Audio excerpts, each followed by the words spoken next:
Hey guys, welcome to my channel and मैं आपका host Pavitra Kumar Sikdar. मैं करेंटली माइक्रोसॉफ्ट में as a Azure cloud engineer काम करता हूं और जितने भी हमारे स्टूडेंट्स हैं जो अभी कॉलेज में हैं और वो प्रिपेयर कर रहे हैं अपने जॉब के लिए, नेक्स्ट जॉब के लिए, तो उन सभी के लिए मैं आज एक टॉपिक लेके आया हूं कि जॉब मतलब आप कैसे ढूंढो। तो जब आप फाइनल ईयर में हो, जैसे कि मैंने अपना फाइनल ईयर में क्या किया था, थर्ड ईयर से ही आई स्टार्टेड लाइक जो भी इंटरनल प्रोजेक्ट्स होते हैं तो वो इंटरनल प्रोजेक्ट्स बनाना है और खुद से करना है, कहीं से कॉपी पेस्ट या कोई बाहर में इंस्टीट्यूट में जाके पैसे दे के वैसे नहीं करना है। आप अपना प्रोजेक्ट खुद से बनाओ, जो भी छोटा प्रोजेक्ट हो, शायद वो प्रोजेक्ट उतना खास ना हो बट छोटा ही प्रोजेक्ट हो, बट आप उसे खुद कर सको। ऐसा कोई प्रोजेक्ट आप चूज़ कर लो और उसके बाद उस प्रोजेक्ट को आप पूरे से अच्छे से अपने means you do it by yourself, और अपने आप जब आप उस प्रोजेक्ट को कंप्लीट करते हो तो मेन चीज़ क्या होता है कि जब वो प्रोजेक्ट आप खुद से करते हो, वो प्रोजेक्ट में काफ़ी सारे एरर्स आते हैं, इश्यूज आते हैं, सब चीज़ को आप वन बाय वन सॉल्व करते हो। तो आपको रियल टाइम वो एक्सपीरियंस मिलता है कि आपको पता चलता है कि अब ये इशू ऐसे वक्त पे आता है तो उसको कैसे रिजॉल्व किया जाए। तो कोई भी एक्सटर्नल जो इन्विजिलेटर आएंगे जो आपको पूछेंगे कि आपका प्रोजेक्ट कैसे आपने बनाया है, तो आप इजीली आंसर कर सकते हो। एंड नॉट ओनली दैट, आप अपने रेज्यूमे में भी ऐड कर सकते हो कि आपने एक प्रोजेक्ट बनाया है और ये प्रोजेक्ट ऐसे बना है, उसका प्रैक्टिकल यूसेज ये है। उसका डॉक्यूमेंटेशन आप खुद से करोगे, खुद से टाइप करके लिख के आप अपना डॉक्यूमेंटेशन बनाओगे। और जब भी आप ये प्रोजेक्ट्स खुद से करते हो, अब आज की डेट में आपको इंटरनेट में काफ़ी सारे प्रोजेक्ट्स मिल जाएंगे। तो आज की डेट में एक और चीज़ है, जब भी आप प्रोजेक्ट्स बनाते हो तो उसका डॉक्यूमेंटेशन बनाओ और मेक श्योर कि आप उसका गिटहब लिंक, पब्लिक लिंक आप उसमें मैंने गिटहब में आप अपना रिपोजिटरी में सेव करके रखो, ताकि आप अपने रेज्यूमे में डाल सको कि आपने ये प्रोजेक्ट बनाया और उसके ये पब्लिक लिंक्स है। तो कोई भी अगर आपका इंटरव्यू जब फाइनल ईयर में आएगा आपका इंटरव्यू लेने के लिए, तो उसको पता चलेगा कि ओके दिस इज़ वेयर ये बंदे ने ऐसा प्रोजेक्ट बना के यहाँ पे सेव किया है।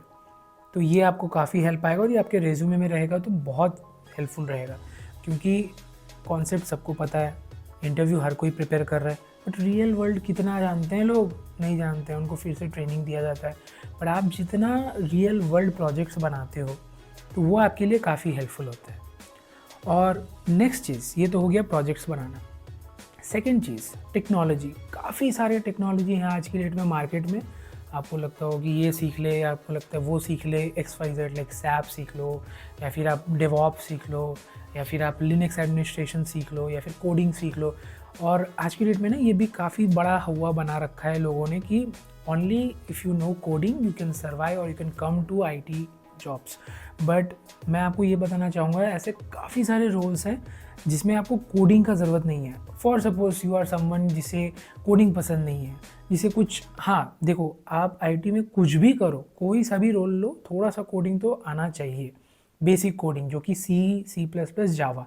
मैं हर किसी को यही कहता हूँ, जो भी फ्रेशर्स मेरे पास आते हैं, जो भी करियर गाइडेंस के लिए मेरे पास आते हैं, उनको मैं ये कहना चाहता हूँ, और ये मैं हमेशा कहता भी हूँ, कि आप एक कोडिंग लैंग्वेज सीख लो, चाहे वो C हो, C++ हो या जावा हो, क्योंकि आगे आने वाले कोई भी लैंग्वेजेस पे जब भी आप काम करोगे, ऑलमोस्ट ऑल लॉजिक सेम रहता है, सिंटैक्स थोड़ा बहुत डिफरेंट रहता है और आप उसको सीखने में ज़्यादा टाइम भी नहीं लगेगा। तो इससे ये हो जाता है कि इतने सारे टेक्नोलॉजीज़ है आज की डेट में मार्केट में कि आप कोई सा भी एक टेक्नोलॉजी पकड़ो। ऐसा नहीं कि ML चल रहा है तो ML सीख ले, मशीन लर्निंग सीख ले, AI चल रहा है तो AI सीख ले, लिनक्स चल रहा है तो लिनक्स सीख ले, शेल स्क्रिप्टिंग सीख ले, बैश स्क्रिप्टिंग सीख ले।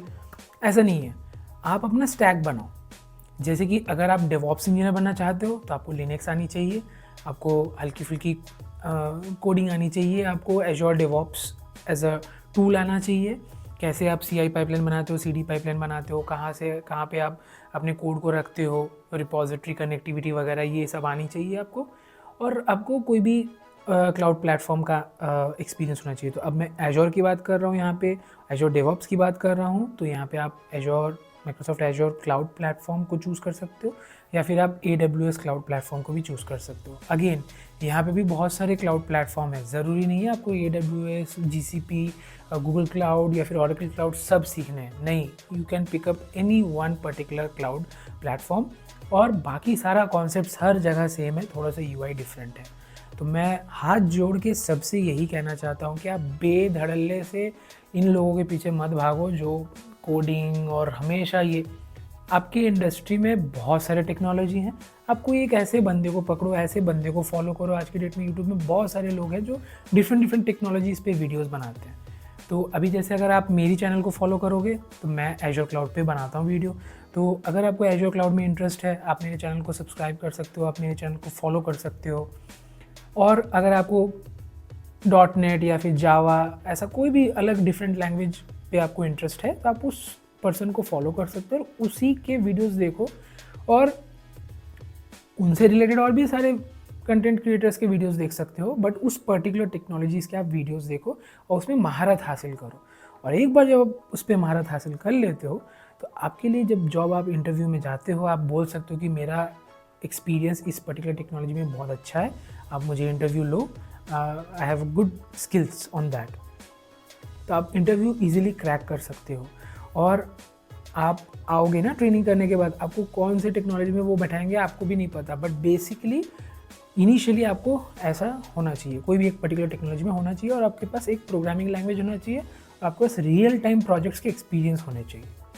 नेक्स्ट जो सबसे बड़ा इंपॉर्टेंट पॉइंट है कम्युनिकेशन। जो भी बंदे या बंदियाँ जो भी लड़के लड़कियाँ, आप ये ध्यान रख लो कि आप कितना भी टेक्निकल पढ़ लो, आप कितना भी प्रोजेक्ट्स बना लो, आप कितना भी एक्सपीरियंस कर लो आप अपने पर्टिकुलर टेक्नोलॉजी पे, अगर आपकी कम्युनिकेशन सही नहीं है तो आपको कोई जॉब नहीं देगा। तो इसमें सबसे बड़ा पॉइंट ये आता है कि जो भी कॉलेज में आप पढ़ते हो, आप अपने सराउंडिंग में ऐसे लोगों को रखो जिनके साथ आप कम्युनिकेशन कर सकते हो। हाँ, हिंदी में आप हमेशा बात करो, हिंदी हमारा मातृभाषा है, आप कर सकते हो, but make sure wherever you are, आप जहाँ पे भी हो, आपका कोई भी रीजनल लैंग्वेज हो, तमिल, तेलुगु, मलयालम, एनी लैंग्वेज, आप मेक श्योर करो कि आप उस इंग्लिश लैंग्वेज में कम्युनिकेशन करो, एटलीस्ट इन द कॉलेज। जब आप कॉलेज में हो, कॉलेज के बाहर में आप अपने रीजनल भाषा में बात करो, नो प्रॉब्लम।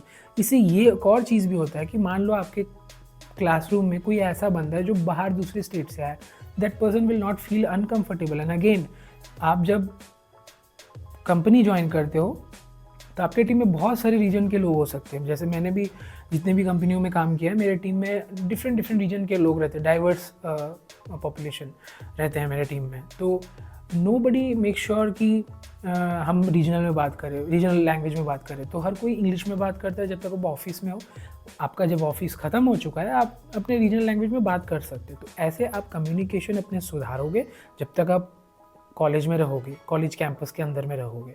एक बार जब क्लासेस ख़त्म हो गया है, आप फिर बाहर जाके आप अपने रीजनल लैंग्वेज में बात कर सकते हो। बट देन अगेन मैं एक रिक्वेस्ट करना चाहूँगा कि कोई भी आपके जो टीम में है या फिर आपके कॉलेज में है, अगर वो दूसरे स्टेट से आए तो do respect their language. And English common हो जाता है तो यू कैन इंग्लिश में भी आप बात कर सकते हो।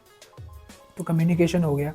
और कम्युनिकेशन सुधारने के लिए आप एक चीज़ कर सकते हो, आप एक इंग्लिश न्यूज़पेपर ले लो, टेलीग्राफ ले लो, हिंदुस्तान टाइम्स ले लो, बिज़नेस टुडे ले लो। बिज़नेस टुडे अगर आप लेते हो तो उसमें इंग्लिश बहुत हाई फाई रहता है। तो आप एक डिक्शनरी अपने साथ में लेके एवरीडे आप जब भी रीडिंग करते हो तो 2-3 वर्ड्स या 5 वर्ड्स अ डे ऐसा आप हैबिट बना सकते हो। कॉपी में वर्ड्स लिखो, उनका डेफिनेशन लिख दो, ऐसे आप कर सकते हो। तो एक न्यूज़पेपर ले लो, इंग्लिश न्यूज़पेपर, उसको पूरे वीक ख़त्म करो। आप धीरे धीरे उसको 3 दिन, 2 दिन, 1 दिन में ख़त्म करना, ऐसा हैबिट आप बना सकते हो। तो ये हो गया आपका इंग्लिश स्पीकिंग स्किल्स सुधारना। नेक्स्ट हो जाता है, आप जब जाते हो इंटरव्यू में तो आपको कॉन्फिडेंट होना चाहिए। मतलब वहाँ पे GD राउंड होता है, ग्रुप डिस्कशन। तो ऐसे राउंड्स में आपके पास कॉन्फिडेंस बहुत होना चाहिए। तो जो लोग, जो मेरे व्यूअर्स हैं या फिर जो नहीं भी हैं, वो आप एक चीज़ फॉलो करना, आप कितने बड़े 30 मार खान हो, आप कितना भी अच्छा प्रिपरेशन कर लो अपने इंटरव्यू का टेक्निकली, बट अगर आपके अंदर कॉन्फिडेंस नहीं है, अगर आप प्रूव नहीं कर सकते हो, क्योंकि GD राउंड होता है और मास पब्लिक रहते हैं, कितने 10 या 4 पोजीशन के लिए 200-300 लोग आते हैं, और कॉलेज में भी आई थिंक कितने लोग बैठते हैं और मल्टीपल डिफरेंट ब्रांचेस से। तो अगर आपको स्टैंड आउट करना है तो जब हमेशा GD राउंड में कैसा होता है कि वो फॉर अगेंस्ट कोई एक टॉपिक के ऊपर में टीम को डिवाइड कर देते हैं। तो अगर आप फॉर में बोल रहे हो तो मेक श्योर कि आप अपना हाथ उठाओ सबसे पहले और अपना पॉइंट रखो। ऐसा नहीं कि आप कुछ भी बोल दे रहे हो। सोचो अपने दिमाग में स्टेटमेंट बनाओ कि आप ये स्टेटमेंट बोलने वाले हो लॉजिकली, जिसको कोई काउंटर कर सके, देन आप उसको बैकअप कर सको।